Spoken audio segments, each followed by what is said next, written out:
आपको पता है सर, सारी एजेंसीज आपके अंडर हैं, आर्म्ड फोर्सेस जो हैं, आर्मी, नेवी, एयरफोर्स, सब आपके अंडर हैं। तो आपसे बेहतर कौन जानेगा इस चीज़ को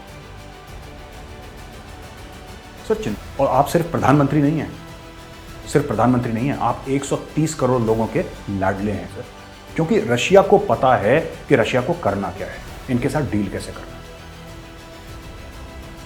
एक बार भारतीय सेना ने लाइन ऑफ कंट्रोल क्रॉस करी सर, मैं आपको बता रहा हूं। जय हिंद दोस्तों, मैं हूं मेजर गौरव आर्य और आप देख रहे हैं द चाणक्य डायलॉग्स हिंदी। इसके पहले कि मैं अपना वीडियो शुरू करूं, मैं चाहता हूं कि आप लाइक करिए इस वीडियो को और हमारे चैनल को सब्सक्राइब करिए। इस बेल आइकन को दबाना बिल्कुल मत भूलिएगा।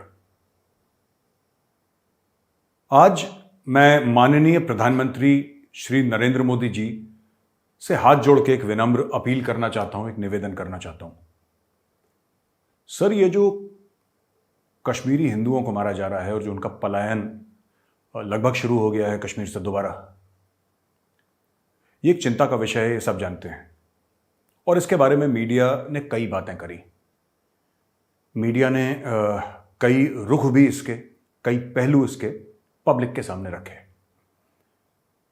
सर, मैं भी आपके सामने दो बातें अपनी कहना चाहता हूं, छोटा मुंह बड़ी बात, लेकिन भारत के एक नागरिक होने के नाते सर, एक छोटा सा नागरिक हूं भारत का, और मैं उस हक से एक बात कहना चाहूंगा। इसको मैं अपना फर्ज भी समझता हूं। माननीय प्रधानमंत्री जी, कश्मीर में तो दोनों मरे हैं, हिंदू भी मरे हैं, मुसलमान भी मरे हैं। जो मुसलमान मरे हैं उनको इसलिए मारा गया है क्योंकि उन्होंने खाकी वर्दी पहनी थी, या फिर गांव का कोई सरपंच था, या कोई ऐसे मौलवी हाजरा जो अमन की बात करते थे, जो शांति की बात करते थे, या कोई लड़की जो टिकटॉक वीडियो बनाती थी जो कि कट्टरपंथी इस्लामी आतंकवादियों को समझ में नहीं आई बात। उसके लिए वो लड़की भी काफिर थी, उसको भी मार दिया।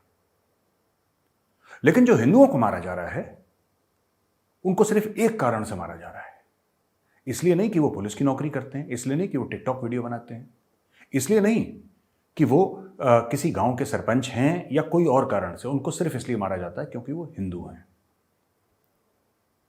फिर मैं कहूंगा, मौतें दोनों तरफ हो रही हैं, कारण अलग अलग हैं। इसको रोकना बहुत जरूरी है सर। और मुझसे कई ज्यादा, आपको पता है सर, सारी एजेंसीज आपके अंडर हैं, आर्म्ड फोर्सेस जो हैं, आर्मी, नेवी, एयरफोर्स, सब आपके अंडर है। तो आपसे बेहतर कौन जानेगा इस चीज को सर। चिंता का विषय यह है कि सरकार इतनी मेहनत कर रही है, $10 अरब की इन्वेस्टमेंट लेकर आई है कश्मीर में, $10 अरब की इन्वेस्टमेंट। 370-35 से हटाया पार्लियामेंट के थ्रू, एक अमन चैन का माहौल आया, स्टोन पेल्टिंग लगभग बंद हो गई सर। इक्का दुक्का कभी बात होती है तो होती है, स्टोन पेल्टिंग खत्म। हड़ताल कैलेंडर जो गिलानी निकालता था लंबे लंबे हुर्रियत वाले, वो खत्म। और इस बार जो कश्मीर में सर टूरिस्ट आया है, मैं तो जाता रहता हूं हर महीने, होटल के अंदर कमरे मिलना मुश्किल है, इतना ज्यादा टूरिज्म हो गया है कश्मीर में। लेकिन इन सब चीजों को नाकामयाब करने की कोशिश है पाकिस्तान की। और कैसे? खुद तो हिम्मत है नहीं से लड़ने की, साफ सीधी बात है। तो ऐसे बुजदिल टेररिस्ट को भेजना कि निहत्थे पे गोली चला दो, ये पाकिस्तान और उसकी आईएसआई ये काम कर रही है। जो टारगेटेड किलिंग्स आजकल मीडिया में बड़ा चल रहा है कि टारगेट किलिंग हो गई, टारगेट किलिंग आज से नहीं हो रही। टारगेट किलिंग तो 30-35 साल से हो रही है। टारगेट किलिंग कोई नई बात नहीं है। 1987, 88, 89 से टारगेट किलिंग का दौर शुरू हो गया था। जो कश्मीरी पंडितों को तब भी इन्होंने, वो हाई कोर्ट के सामने वो जज को मार दिया या किसी औरत को मार दिया, एक मैसेज पास करने के लिए किलिंग होती आई है। और इसके कई कारण भी हैं सर कि वो लोग सक्सेसफुल क्यों होते हैं। आम पब्लिक में दहशत का माहौल, ये एक बहुत बड़ा सच है। दूसरी चीज, कुछ कश्मीर के बुद्धिजीवी जो उसको एक बहाने का एक जामा पहनाते हैं कि नहीं नहीं नहीं, मारा, गलत करा, लेकिन किसी की भी मौत हो वो निंदनीय है। आप टेलीविजन पे देख लीजिए सर, शाम को 5 बजे के बाद कोई भी ज्वाइन इन करेगा वो यही बोलेगा, चाहे वो कट्टरपंथी हो चाहे वो वामपंथी हो, ये दोनों एक थाली के चट्टे बट्टे हैं, एक सिक्के के दो पहलू हैं। ये सारी एक ही जैसी बातें करते हैं कि मौत हुई, बुरा लगा, लेकिन एक निहत्थे को गोली मार दी, उसके बच्चे की हत्या कर दी, मगर कोई ये नहीं बोलेगा सर कि लश्कर तैयबा और जैश मोहम्मद, हिजबुल मुजाहिदीन, ये जो तंजीमें हैं, ये जो ऑर्गेनाइजेशंस हैं, ये जो गिरोह हैं टेररिस्ट्स के, इनके नाम का मतलब क्या है। कोई कश्मीर में खुल के ये नहीं बोलेगा कि ये इस्लाम के नाम पे एक बदनुमा दाग हैं जो इस्लाम का नाम खराब कर रहे हैं। कोई ऐसा नहीं बोलेगा सर, सब चुप बैठे हैं वहां पे। मेरी राय में 3-4 कदम अगर आपका आदेश हो तो सिक्योरिटी फोर्सेस करें, और इसके बाद मैं यकीन से कह सकता हूं प्रधानमंत्री जी कि इसके बाद कश्मीर में आप ऐसा अमन देखेंगे जो कभी नहीं था, जो कभी नहीं था। स्रोत क्या है? जैसे रावण की जान कहते हैं कि अमृत का कलश था उसकी नाभि में, तो प्रभु श्री राम ने जब वहां पे तीर मारा तब रावण मरा। पहले सर काट रहे थे उसके, दोबारा सर उग रहे थे, ऐसा रामायण में लिखा है। पर जब बताया गया प्रभु श्री राम को कि इसकी नाभि में मारिए, तब जाके रावण मरा। वही चीज मैं बता रहा हूं, इनकी नाभि क्या है सर। हम लोग हर साल आतंकी मारते हैं 100-150, हर साल 100-150 पैदा हो जाते हैं, और ये सिलसिला चलता रहेगा। सिक्योरिटी फोर्सेस बहुत जबरदस्त काम कर रही हैं, वो आर्मी हो, जम्मू और कश्मीर पुलिस हो, सीआरपीएफ हो, और बॉर्डर एरियाज में बीएसएफ हो, सब बहुत जबरदस्त काम कर रहे हैं। लेकिन अगर वो इतना जबरदस्त काम कर रहे हैं, फिर ये किलिंग कैसे हो रही है? फिर मुसलमानों को भी हिंदुओं को भी मारा क्यों जा रहा है? हिंदू पलायन क्यों कर रहे हैं वहां से? सर, इसका कारण सिर्फ ये है कि सिक्योरिटी फोर्सेस 100 अटैक होते हैं तो उसमें से 99 वो लोग विफल कर देते हैं, फेल कर देते हैं, लेकिन एक निकल जाता है बीच में से। मीडिया कभी ये कवर नहीं करती कि कितना बड़ा हादसा हो सकता था, जबकि अगर कोई बहुत सारे ग्रेनेड्स या रॉकेट लॉन्चर ऐसे ना मिले कुछ टेलीविजन में दिखाने के लिए, वरना हर रोज जम्मू और कश्मीर पुलिस, हर रोज भारतीय सेना, हर रोज सीआरपीएफ ऐसे आतंकी हमले कश्मीर घाटी में विफल करती चली आई है, लेकिन वो कभी मीडिया दिखाती नहीं है सर। कैमरा तब पहुंचता है जब खून बहता है किसी मासूम का। तो सर 3-4 चीजें कर दें, मामला 100% निपट जाएगा। सर, पहली बात तो यह है कि कश्मीर में इन्वेस्टमेंट तो चाहिए, यह बात बिल्कुल सच है आपकी, लेकिन इन्वेस्टमेंट से ज्यादा सर वहां पे डी रेडिकलाइजेशन और काउंटर रेडिकलाइजेशन चाहिए। यानी कि जो कट्टर हो गया है उसका कट्टरपन खत्म करना, डी रेडिकलाइजेशन, और काउंटर रेडिकलाइजेशन उसके कट्टर होने से पहले, उसके आतंकी होने से पहले उसको रोकना। यह बहुत बड़ी प्रॉब्लम है कश्मीर में सर, बहुत बड़ी प्रॉब्लम है। और आज प्रधानमंत्री जी, मैं आपको एक बात बताना चाहता हूं। मैं ये कई बार मैं बोल भी चुका हूं वीडियोस में, मैं आज फिर आपकी नजर ये बात करना चाहता हूं। एक वाकया हुआ था मेरे साथ, अनंतनाग की बात है। एक छोटी सी बच्ची रही होगी 5-1 साल की सर, मुझे एग्जैक्टली पता नहीं है उसकी उम्र। छोटी सी बच्ची थी, हिजाब टाइप का पहनी थी वहां पे। तो मैं जेब में टॉफी ले जाता हूँ, चॉकलेट ले जाता हूँ, तो मैंने बच्चों को वो देता हूँ, तो बच्चे जय हिंद बोलते हैं, क्योंकि उनको पता है फौजी गाड़ी से उतरा है तो जय हिंद बोलना है। तो मासूम बच्चे हैं छोटे, वो जय हिंद बोलते हैं। तो बच्चों से पूछा कि आप क्या करोगे बड़े होके? तो किसी ने बोला मैं डॉक्टर बनूंगा, इंजीनियर बनूंगा, वकील बनूंगा, वगैरह वगैरह। कोई एयरलाइन में जहाज चलाना चाहता था, क्योंकि एक बार वो बंबई गया था लड़का, जहाज में बैठ के अपने पेरेंट्स के साथ, माँ बाप के साथ गया था। तो वो कहता है कि मैं जहाज चलाऊंगा, मैं जहाज में बैठा था, मुझे बड़ा अच्छा लगा। एक छोटी लड़की से मैंने पूछा कि बेटा आप क्या बनोगे? उस लड़की ने मुझे ऐसी बात बताई कि मेरे रोंगटे खड़े हो गए। वो 5-6-7 साल की लड़की होगी सर, इतनी सी। उसने मुझसे ये बोला कि अंकल, जब मैं बड़ी होंगी तो मेरे बेटे होंगे और मैं उन बेटों को जिहाद का मतलब सिखाऊंगी। सर, इंडियन आर्मी चीन से लड़ सकती है, इंडियन आर्मी पाकिस्तान से लड़ सकती है, इंडियन आर्मी कश्मीर घाटी में आतंकवादियों को दौड़ा दौड़ा के मार सकती है, लेकिन इंडियन आर्मी उस 5 साल की बच्ची से नहीं लड़ सकती सर। इंडियन आर्मी का सबसे बहादुर फौजी उस 5 साल की लड़की के सामने हथियार डाल देगा, नहीं लड़ेगा, उससे मना कर देगा, नहीं लड़ता मैं। पाकिस्तान को यह पता है। इसीलिए सर इंटरनेट का इस्तेमाल करके बच्चों के दिमाग में जहर डाल दिया। अब ये बच्चे जो जो जिहाद का मतलब सुना रहे हैं एक दूसरे को, ये छोटी उम्र में, ये बड़े होकर क्या करेंगे? और इनकी गलती नहीं है, इनकी गलती नहीं है सर, इनकी बिल्कुल भी गलती नहीं। मैं इन बच्चों को गलत मानता ही नहीं हूं, क्योंकि ये स्कूल जाते हैं तो इनके टीचर ऐसी बातें करते हैं, यूनिवर्सिटी में जाते हैं सर इनके प्रोफेसर ऐसी बातें करते हैं। पाकिस्तान ने एक इकोसिस्टम खड़ा कर दिया। इंडियन आर्मी ने लाइन ऑफ कंट्रोल ब्लॉक कर दी सर, लगभग 100% नहीं बट 99% ब्लॉक कर दी इंडियन आर्मी ने line of control. 15 core 16 core line of control block, करीब 750 किलोमीटर इंडियन आर्मी ने ट्रूप्स लगाए बॉर्डर पे, फेंसिंग करी वहां पे, ड्रोन्स हैं वहां पे, थर्मल इमेजिंग है वहां पे, स्नाइपर्स लगे हैं, मैन पावर है, पेट्रोलिंग होती है, तामझाम दुनिया भर का है। तो पाकिस्तान ने क्या करा? पाकिस्तान ने बोला अच्छा, अगर आपने लाइन ऑफ कंट्रोल रोक दी जिससे कि हमारे आतंकी भारत में या कश्मीर में ना आ सकें, तो हम बताते हैं फिर क्या करना है। उन्होंने इंटरनेट का इस्तेमाल करा और जहर घोलना शुरू कर दिया। रिक्रूटमेंट इंटरनेट पे हो रही है सर, टेररिस्ट अटैक इंटरनेट और मोबाइल फोन पे प्लान हो रहे हैं वहां पे और एग्जीक्यूट हो रहे हैं। ये एक बहुत बड़ा मसला है। डी रेडिकलाइजेशन और काउंटर रेडिकलाइजेशन के बहुत जबरदस्त प्लान वहां पे बना के लोगों के बीच में जाना पड़ेगा। दूसरी चीज sir, Jammu and Kashmir police, मैं जब फौज में था तभी भी मैंने इनको देखा था। उस समय हमने कभी जेएनके पुलिस के साथ कोई ऑपरेशन नहीं करे, तो मैंने पर्सनली कभी जेएनके पुलिस के साथ ऑपरेशन नहीं करा, लेकिन मैंने अपने दोस्तों के साथ जो फौज में रह गए, मैंने उनसे सुना कि बहुत ज़बरदस्त और बहादुर पुलिस है सर।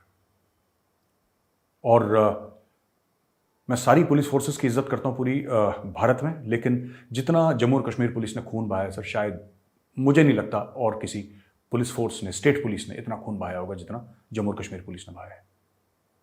पिछले साल के भी जो गैलेंट्री अवार्ड्स थे उसमें 70-80% तो जेएनके पुलिस ले गई। जेएनके पुलिस के बारे में आज मैं एक आपको बात बताता हूं, क्योंकि मैं जाता हूं कश्मीर में, उनके साथ बैठता हूं, खाना खाता हूं, उनके जो कांस्टेबल हैं, उनके जो अफसर हैं, उनके साथ। सर वो पूरी जो फोर्स है ना जेएनके पुलिस, वो सिर्फ जज्बे से लड़ रही है, उनके पास और कुछ है नहीं ज्यादा, वो सिर्फ जज्बे से लड़ रही है। मैं जेएनके पुलिस के जज्बे को सल्यूट करता हूं, लेकिन ये कमी हम में है। उनके जो एसपीओज हैं, उनकी तनख्वाहें देखिए सर, उनकी तनख्वाहें देखिए सर, बहुत हाल बुरा है और उसको एड्रेस करने की जरूरत है। मैं छोटा सा फर्क आपको बता देता हूं सर।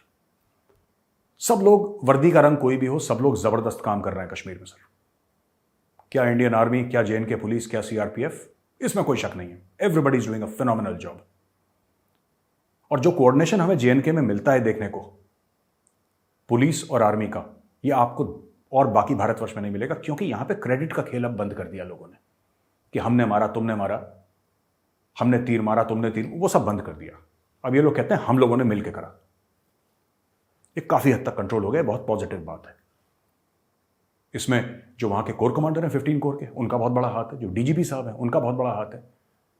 जो एडीजी हैं, आईजी हैं सीआरपीएफ के, उनका बहुत बड़ा हाथ है। जो बीएसएफ के हैं लोग, आईजी कश्मीर, उनका बहुत बड़ा हाथ है। सबने मिलजुल के एक तय करा है कि नहीं, देश के लिए काम करेंगे हम, अपनी फोर्सेस के लिए नहीं।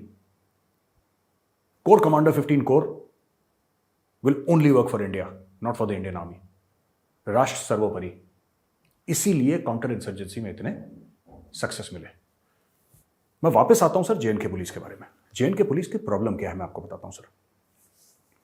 जेएनके पुलिस का एक कांस्टेबल ऑपरेशन पे जाएगा, वो आतंकवादियों को मारेगा, उसके साथ फौजी होगा, वो भी मारेगा। सर फौजी हम लोगों की कैंटोनमेंट्स हैं, हम लोगों के पास फैसिलिटीज बहुत ज्यादा है। अगर मैं सिपाही हूं, मैं ऑपरेशन करूंगा, ऑपरेशन के बाद मैंने अपना हथियार साफ करा, वापस आया, अपनी रिपोर्ट जो दायर करनी दायर करी, और फिर मुझे आराम करने को मिल जाएगा। आराम करने को कश्मीर पुलिस वाले को भी मिलेगा, ऐसी बात नहीं है। लेकिन वो रहता कहां पे सर? वो रहता आम पब्लिक के बीच में है। उसका कोई प्रोटेक्शन नहीं है। वो नमाज पढ़ने गया, उसकी पीठ पे गोली मार दी। वो बाजार पे खड़ा, उसके बच्चे को गोली मार दी। सर मैं फिर कह रहा हूं, ये पूरी फोर्स जो है जेएनके पुलिस, ये सिर्फ कलेजे पे लड़ रही है सर, ये दिल और कलेजे पे लड़ रही है, और इसके पास कुछ नहीं है सर। हथियार जो सरकार ने दिया है और दिल, ये जेएनके पुलिस का टोटल जो निचोड़ है इस पुलिस फोर्स का, ये है सर। इनको फैसिलिटीज देने की जरूरत है। वो पुलिस वाला 24 घंटे अपनी जान पे खेल जाएगा, पर किसी भी पुलिस वाले को यह बोलना कि तुम अपनी 5 साल की 6 साल की बेटी की जान पे खेल जाओ, कभी नहीं खेल पाएगा। मैं नहीं खेलूंगा, कोई नहीं खेलेगा, ये जो कोई बड़ा पॉलिटिशियन नहीं खेलेगा, कोई भी नहीं खेलेगा सर। अपने बच्चे की जान पे कौन खेलता है? और इनको पता है आतंकवादियों को कि इनके परिवार टारगेट करो। जेएनके पुलिस के एक कांस्टेबल को, सिपाही को, इंस्पेक्टर को, अफसर को मारोगे, उनके माथे पे शिकन नहीं आएगी। लेकिन किसी के बीवी, मां बाप, बच्चे को गोली मारोगे तो अंदर से टूट जाएगा। उनको पता है, इसलिए काम कर रहे हैं ये सर। तो हमें उनको प्रोटेक्ट करना है, हमें सर जेएनके पुलिस को प्रोटेक्ट करना है। एक दिन आएगा फ्यूचर में जब कश्मीर में आर्मी नहीं होगी सर, जब मामला अच्छा हो जाएगा, ठीक हो जाएगा, या आर्मी कम हो जाएगी जेएनके से, हिंटरलैंड से, फिर वो लाइन ऑफ कंट्रोल पे चली जाएगी। लेकिन जेएनके पुलिस तब भी रहेगी। इनकी सिक्योरिटी, इनकी सेफ्टी के बारे में, इनकी फाइनेंशियल वेलबींग सर। मैं आपको एक और चीज बताता हूं सर, लोकल अस्पताल में अभी तो स्टोन पेल्टिंग बंद हो गई, और सबसे बढ़िया जो आपकी सरकार ने काम करा सर, 370-35 से हटाया। वरना जब बुरहान वानी को मारा था तो पथराव में, पत्थरबाजी में जो जेएनके पुलिस या फिर सीआरपीएफ के जवान जिनको चोट लग गई थी, और हजारों की तादाद पे जवानों को चोट लगी थी सर, कई 100 नहीं, हजारों की तादाद में, 3-3.5 हजार तो सीआरपीएफ के जख्मी हुए थे गंभीर रूप से, बुरहान को जब मारी थी गोली उसके बाद। मैं 2016 जुलाई फर्स्ट वीक की बात कर रहा हूं लगभग। ये अस्पताल में भर्ती हुए सर, हुर्रियत वालों ने अस्पताल में भीड़ भेजी इनको मारने के लिए, आईसीयू के अंदर लोग घुसे सर मारने के लिए सीआरपीएफ वालों को और जेएनके पुलिस वालों को। तो इनके पास कोई, सीआरपीएफ तो फिर भी वेल प्रोटेक्टेड है, सीआरपीएफ के अपने कैंप्स हैं काफी हद तक। वो 92 बेस हॉस्पिटल जो है सर, शानदार अस्पताल है। और मैं आपसे रिक्वेस्ट करूंगा सर कि कभी आप अगर कश्मीर जाते हैं सर और बादामी बाग कैंट जाते हैं, एक बार प्रधानमंत्री जी आप जरूर 92 बेस हॉस्पिटल के डॉक्टर्स और नर्सेस से जाके हाथ मिलाइएगा सर। वो ऐसा अस्पताल है जिसने मेरी जान बचाई सर, मेरी जान बचाई। मैं तो जब भी जाता हूं 92 बेस हॉस्पिटल के सामने से माथा टेक के जाता हूं, और उनका दावा है कि अगर हमारे अस्पताल में कोई भी आया, कितना भी गहरा जख्मी हो, अगर उसकी पल्स चल रही हो, अगर दिल की धड़कन चल रही हो, तो जिंदा वापस अस्पताल के जाएगा। और ये इस हॉस्पिटल का ट्रैक रिकॉर्ड है। वापस मैं आता हूं जेएनके पुलिस पे सर। जेएनके पुलिस का ये मामला है कि उनको हमें सपोर्ट करने की जरूरत है। वो अकेले लड़ रहे हैं, एक रेडिकलाइज्ड पॉपुलेशन का हिस्सा है जो उनको कहता है कि तुम कोलैबोरेटर्स हो, तुम गद्दार हो, जबकि असली देशभक्त जेएनके पुलिस वाले हैं। उन पे उंगलियां उठाता है एक एक सेक्शन ऑफ द पॉपुलेशन। क्या जेएनके पुलिस में प्रॉब्लम्स हैं? बिल्कुल है सर। प्रॉब्लम्स कौन सी ऑर्गेनाइजेशन में नहीं है सर? भारत में ऐसी कौन सी ऑर्गेनाइजेशन है जिसमें प्रॉब्लम्स नहीं है? लेकिन फिर भी वो लड़ रहे हैं। तो मैंने आपको बताया, पहले ऑपरेशन के बाद वो अपने गली मोहल्ले में जाता है। हो सकता है 3 घर छोड़ के उसका टेररिस्ट का घर हो, उसको नहीं पता। रात को कौन दरवाजा खटखटा रहा है उसको नहीं पता, क्योंकि वो गली मोहल्ले में सबके साथ रह रहा है। वही बंदा जिसने हाथ में AK-47 लेके ऑपरेशन करा था 4 घंटे पहले, वो खाना वाना खा के हाथ मुंह धो के सो रहा है, और उसका गली में घर है, कोई भी उसको अंदर घुस के मार सकता है। पहली चीज। दूसरी चीज, 2-3 साल के बाद उसका ट्रांसफर कश्मीर के बाद, वो तो कश्मीरी है, उसको तो वहीं पे रहना है, और सिर्फ सर्विस में नहीं, रिटायरमेंट के बाद भी उसको वहां पे रहना है। उसका क्या होगा? उसके लिए बड़ी प्रॉब्लम है। तो सर इनके लिए इंश्योरेंस पॉलिसीज, जेएनके पुलिस के लिए सर, इनकी सैलरीज, इनके भत्ते, इनकी फैमिली की सिक्योरिटी सर, इनके परिवार, इनके खानदान की जो सिक्योरिटी है, चाहे जमीन लेके इनके लिए मकान बनाने पड़े सर। जैसे आर्मी के कैंटोनमेंट होते हैं, अगर ये बनाने पड़े तो ये बनाए जाएं सर जेएनके पुलिस के लिए। इनको आधुनिक ट्रेनिंग दी जाए, और कमाल की फोर्स है सर, एक कमाल की फोर्स है। बस ये बात है कि हमने कभी इनका हाथ नहीं पकड़ा। गलती हमारी है सर, जब हम लोग दिल्ली में बैठते हैं, हमने कभी जेएनके पुलिस का हाथ नहीं पकड़ा सर। ये गलती हमारी, उनकी गलती नहीं है। वो तो सर अपना क्या करेगा, अपना सर कटा रहा। आप कहते हैं सर कटा दो, कहता है ठीक है जनाब, आप कहते हैं सर लाओ, अपने को सर दो, लो, इससे ज्यादा क्या करेगा वो। लेकिन हमें उनके साथ खड़ा होना है सर, जेएनके पुलिस के साथ। एक और बात मैं बताना चाहता हूं सर, ये आतंकवाद जो है पाकिस्तान से शुरू हो रहा है, और ये पाकिस्तान ने शुरू करा, और आज भी इसमें जान पाकिस्तान फूंक रहा है। चाहे वो इंटरनेट के थ्रू फूंके, चाहे वो लाइन ऑफ कंट्रोल पार करके फूंके, चाहे वो व्हाट्सएप कॉल करके, सिग्नल पे कॉल करके, स्काइप पे, कोई भी माध्यम से कनेक्शन करे, पैसा डाले, ट्रेनिंग डाले, कुछ भी करे सर। ट्रेनिंग तो आजकल इंटरनेट पे हो जाती है सर। एक वीडियो बना के भेज दीजिए AK-47 कैसे चलानी है, 5-7 तो पुर्जे होते हैं सर AK-47 में, क्या दिक्कत है। और ये को हाईली ट्रेंड नहीं होते, इनकी ऐसी कोई ज़बरदस्त ट्रेनिंग नहीं होती सर जैसे फौज में होती, कुछ भी नहीं होती इनकी ट्रेनिंग। बस मैगजीन लगाई, AK-47 कॉक करी, देखा जहां पे पुलिस वाला है, खोल दिया ऐसे। 30 गोलियां एक साथ निकलती हैं सर कुछ सेकंड में, सारे बेगुनाहों को लेकर चली गई। तो ये हमें देखना है सर कि पाकिस्तान अगर गुनहगार है तो श्रीनगर में हम कब तक ऑपरेशन करेंगे सर, कश्मीर में कब तक ऑपरेशन करेंगे। समस्या अगर पाकिस्तान है तो उसका समाधान कश्मीर में कैसे हो सकता है सर। कभी ना कभी तो 15 कोर और 16 कोर को लाइन ऑफ कंट्रोल पार करनी पड़ेगी। जो हमारे बड़े हैं, हमारे बुजुर्ग हैं, हमारे सीनियर हैं सर, कुछ सोच समझ के उन्होंने सीज फायर करा होगा लाइन ऑफ कंट्रोल पर, कुछ सोच समझ के करा होगा सर। मुझसे दशकों की ज्यादा एक्सपीरियंस है तो मैं तो उनके सामने कुछ बोल नहीं सकता, लेकिन मन में एक भावना आई कि हमने पाकिस्तान को बहुत स्पेस दे दिया सर, कश्मीर में बहुत ज़्यादा स्पेस दे दिया। लाइन ऑफ कंट्रोल पे जो सीज फायर हुआ है उसकी वजह से पाकिस्तान को बहुत ज़बरदस्त स्पेस मिल गया। उनकी पूरी ताकत है अपने वेस्टर्न फ्रंट को स्टेबलाइज करने की। पाकिस्तान कभी नहीं सुधरेगा। ये हमारे दिल में जो कभी कभी उमंगें फूटती है ना सर कि जिहादियों से वंदे मातरम, जिहादी कभी नहीं करेंगे वंदे मातरम सर। इनको जमीन के 6 फुट नीचे दबाना जरूरी है, इनकी जगह वही है सर।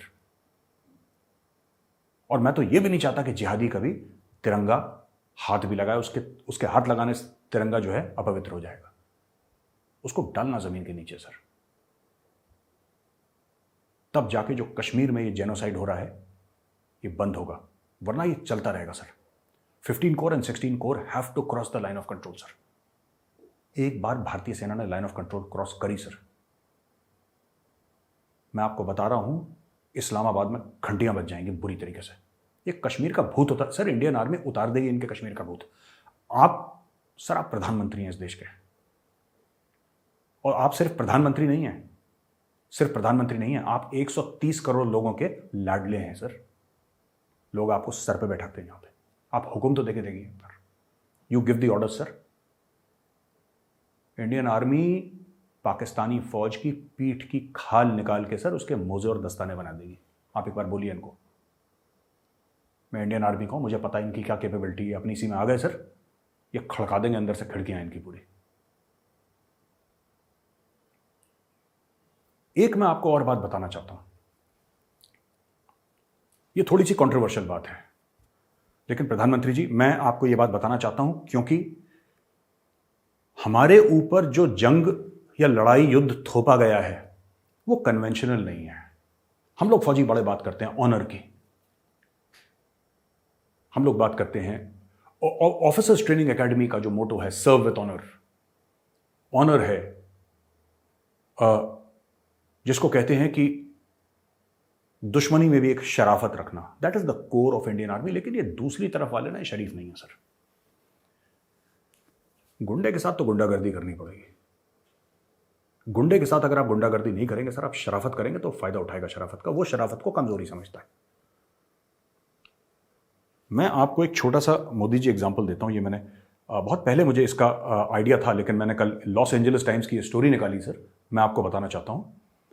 ये बहुत पहले की बात है कि जब तकरीबन 1985-1986 में हिजबुल्लाह जो कि एक कट्टरपंथी इस्लामिक पार्टी है, उसने लेबनान में उसने 4 सोवियत, उस जमाने में तो रशिया नहीं सोवियत यूनियन हुआ करता था, 4 सोवियत डिप्लोमैट्स को अगवा कर लिया, किडनैप कर लिया सर।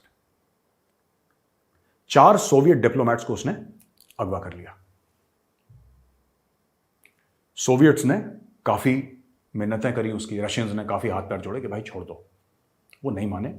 उनकी कुछ और मांगे थी उनसे कि आप इस मिलिशिया को बोलिए कि वो फायरिंग बंद करे हमारे ऊपर, वैसा दुनिया भर की बातें। सोवियट्स ने बोला साहब हमारा उनके ऊपर कंट्रोल नहीं, आप हमसे क्यों ऐसी चीज़ चाह रहे हैं, नहीं आपका कंट्रोल है, आप नहीं करोगे तो देख लेना।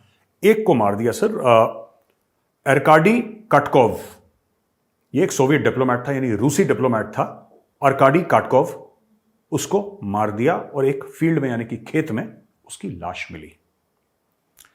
उसके बाद जो केजीबी ने करा है, माननीय प्रधानमंत्री जी, जो केजीबी ने करा है, उसके बाद छेड़ा नहीं किसी ने रूसियों को। उसके बाद उन्होंने क्या करा कि उन्होंने यह पता लगाया कि कौन सा आतंकवादी संगठन है हिजबुल्लाह और उसका कौन सा लोकल लीडर है जिसने काम करा है। जब उसका घर पता लग गया तो उसके बाप को, उसके भाई को उठा के ले आए और केजीबी ने, यानी कि रूसियों ने, केजीबी उनकी खुफिया एजेंसी है, उठा के ले आए। उनका एक अल्फा ग्रुप है सर, कमांडोज का अल्फा ग्रुप, जो कि केजीबी का हिस्सा है। अल्फा ग्रुप गया और अल्फा ग्रुप उठा के ले आया उनको और आतंकवादियों से बात करना बंद कर दी। जो आतंकवादियों का लीडर था, जिसने 4 सोवियत डिप्लोमेट्स को किडनैप करा था और जिसको मारा था, जिसकी खेत में लाश मिली थी, उसको, उस लीडर को, उसके घर के एक सदस्य का पहले एक उंगली मिली, अगले दिन हाथ मिला, उसके गुप्तांग मिले और छोटे छोटे टुकड़े करके सोवियत यूनियन ने उस लीडर के पास पहुंचा दिए। वो जो हिजबुल्लाह के आतंकवादी थे वो इतने सकपका गए, इतने डर गए कि उन्होंने रूसियों को भगा दिया, बोला भागो तुम यहां से, तुम हो ही नहीं हमारे पास, तुम भाग जाओ यहां से।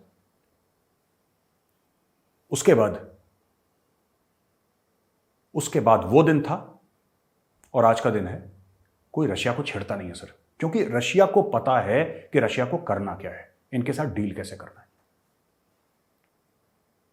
हम लोग इन जानवरों को लोकतंत्र सिखा रहे हैं सर, ये आतंकवादियों को, लश्कर, जैश वगैरह, ये जानवर है सर, ये इंसान है ही नहीं। हम इनको लोकतंत्र सिखा रहे हैं, ये लोकतंत्र कभी नहीं सीखेंगे सर। हम इनको शास्त्र सिखाएंगे, ये शास्त्र नहीं सीखेंगे, ये शस्त्र के लायक है सर, शास्त्र के लायक नहीं है। इनका हिसाब करना पड़ेगा और इनका हिसाब हो सकता है, पंजाब में भी यही करा था। मैं ये नहीं कह रहा कि आप ये करिए, मेरा ये नहीं कहना है कि आप ये करिए, पर हिंदुस्तान में हो सका है। श्री केपीएस गिल जी थे director general, Shri KPS Gill director general Punjab police, KPS Gill साहब ने भी यही करा था। वहां पे इंडियन आर्मी भी ऑपरेट कर रही थी सर, मैं तो उस समय कमीशन नहीं हुआ था जब वहां पे इंडियन आर्मी ऑपरेट कर रही थी, लेकिन मैं 80s की बात कर रहा हूं, मैं तो स्कूल में था। लेकिन मैंने किससे सुने, अपने पिताजी से। मेरे पिताजी जिनका अभी स्वर्गवास हुआ है 10 अप्रैल को, वो मुझे बताते थे कि किस तरीके से पंजाब पुलिस ने वहां पे चीज़ें करी। मैंने पढ़ा इसके बारे में, मैंने फाइल्स पढ़ी, मैंने आर्काइव्स पढ़ी, लाइब्रेरीज में जाके इसके बारे में रिसर्च करी, तब मुझे पता लगा। मैं ये नहीं कह रहा कि जो पंजाब पुलिस ने करा वो कानूनी था, मैं ये नहीं कह रहा, बिल्कुल भी कानूनी नहीं था वो गैर कानूनी। लेकिन पंजाब में शांति हो गई सर। जो खालिस्तानी मन चाहे किसी को भी बस से उतारा, बोला कि अच्छा ये हिंदू है, 15-20 हिंदुओं को लाइन में लगाया AK-47 से, ये सब बंद हो गया। और ये किसने करवाया? केपीएस गिल साहब ने करवाया था। उन्होंने वही करा, उन्होंने, केपीएस गिल साहब ने वही करा जो रशिया की केजीबी ने करा था। जितने भी खालिस्तानी हीरो बनते थे ना, इनके घर से लोगों को उठा के ले आए, उन्होंने कमर तोड़ दी आतंकवाद के। ये जितने भी लड़के हैं ना, ये लश्कर के, जैश के, चश्मा लगा के, डार्क सनग्लासेस, AK-47 के साथ अपनी फोटो एक उंगली ऊपर करके, सर इनकी उंगली तोड़ दीजिए। आप बोलिए जरा JNK पुलिस को कि जरा उठा के ले आओ इनको। मैं बड़ी कड़वी बातें बोल रहा हूं सर, लेकिन यह खून खराबा कश्मीर में नहीं रुकेगा सर जब तक हमें 3-4 कदम नहीं उठाएंगे। आप कितनी भी इन्वेस्टमेंट कर लीजिए, मुझे पता है आपका मन साफ है, मुझे पता है कि सर आप कश्मीर के लिए अच्छा करना चाहते हैं और आपने बहुत कुछ अच्छा करा भी है। लेकिन उस दुश्मन का क्या? उस दुश्मन का क्या जो लगातार सिर्फ साजिश नहीं कर रहा सर, वो एक्चुअली वहां पे काम कर रहा है कश्मीर में। हमारी पूरी अगली नस्ल उसने रेडिकलाइज कर दी। 5 साल की जब लड़की जिहाद का मतलब बोलेगी कि जिहाद का मतलब मैं अपने बेटों को बताऊंगी जब मैं बड़ी हो जाऊंगी, तो उससे इंडियन आर्मी क्या लड़ेगी सर? उससे पुलिस क्या लड़ेगी? The Indian army can do nothing against a child. हाँ, उसके सामने हाफिज सईद को ले आइए, फिर देखिए आप इंडियन आर्मी क्या करती है। लेकिन बच्चे के सामने तो सब बेबस है। बच्चे को पता ही नहीं हो क्या बोल रहा है, क्या बोल रही है, बच्चे को नहीं पता सर। आखिरी चीज जो कश्मीर में बहुत बड़ी, और ये सब जुड़ी हुई हैं चीजें सर, जो पलायन की बात कर रहे हैं हिंदू वहां से, जो जेएनके पुलिस वालों को मारा जा रहा है, there is a massive drug problem in Kashmir. इसके बारे में कोई कश्मीर में खुल के बात नहीं करना चाहता। पंजाब में बहुत बड़ी ड्रग की प्रॉब्लम है, क्योंकि पंजाब में टेररिज्म हुई थी और पंजाब का बॉर्डर पाकिस्तान से मिलता है। उसी प्रकार से कश्मीर में टेररिज्म हुई, कश्मीर का बॉर्डर पाकिस्तान से मिलता है। यहां पे बहुत जबरदस्त ड्रग की प्रॉब्लम है sir. North Kashmir, south Kashmir, central Kashmir, अब बडगाम ले लीजिए, बडगाम से बिल्कुल लगा श्रीनगर है, वहां पे ले लीजिए सर, डाउनटाउन में बहुत ज्यादा ड्रग की प्रॉब्लम है सर। आधे काम नशे में हो रहे हैं वहां पे, इतना ड्रग का इन्फ्लो है। कभी जम्मू से कोशिश करते हैं, क्योंकि कश्मीर में थोड़ा सा हाइट ज़्यादा है तो मुश्किल है, लेकिन जम्मू थोड़ा सा हिली एरिया है, माउंटेनस एरिया नहीं है जम्मू का, लोअर जम्मू, तो वहाँ से कोशिश करते हैं। कहीं कहीं से कोशिश करते हैं इंटरनेशनल बॉर्डर से, या कहीं से कुछ इंतज़ाम हो जाए। नीचे से भी आ रहा होगा, मुझे नहीं पता sir, I am not sure कि ड्रग की मूवमेंट होती कहाँ से है, लेकिन होती है। और कश्मीर में, नॉर्थ कश्मीर में आप चले जाइए सर, कुपवाड़ा में, आप हंडवाड़ा में चले जाइए, या फिर आप डाउनटाउन श्रीनगर में चले जाइए sir, drugs are freely available. आप पुलवामा के आगे चले, drugs are freely available sir. कोई सुई से ले रहा है, कोई वो चम्मच में, पता नहीं उसको गर्म करते हैं वो लोग। तो ये सब लोग वहां पे ड्रग एडिक्शन पाकिस्तान ने फैला रखा है।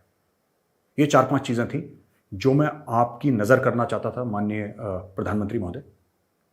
और सर मैं आपको सिर्फ एक बात ये बोलना चाहता हूं सर, ये लातों के भूत हैं सर, ये पाकिस्तान भी और आतंकवादी। सर अगर हम इनसे प्यार मोहब्बत की बातें करेंगे, इनसे हम बात करेंगे प्रेम की, दोस्त, इनको समझ में नहीं आती सर ये ज़बान।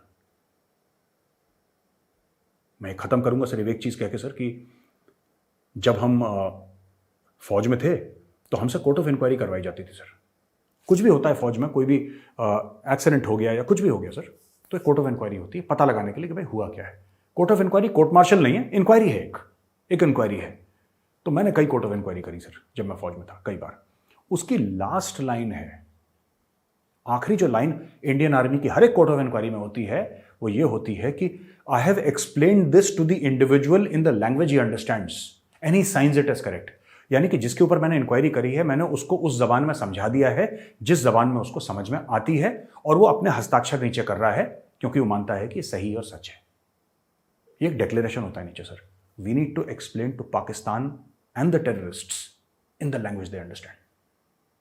उनकी लैंग्वेज अमन की नहीं है सर, उनकी लैंग्वेज जो है इंडियन आर्मी के बूट की है, इंडियन आर्मी की AK-47 की है, और JNK पुलिस की खातिरदारी की है। जय हिंद।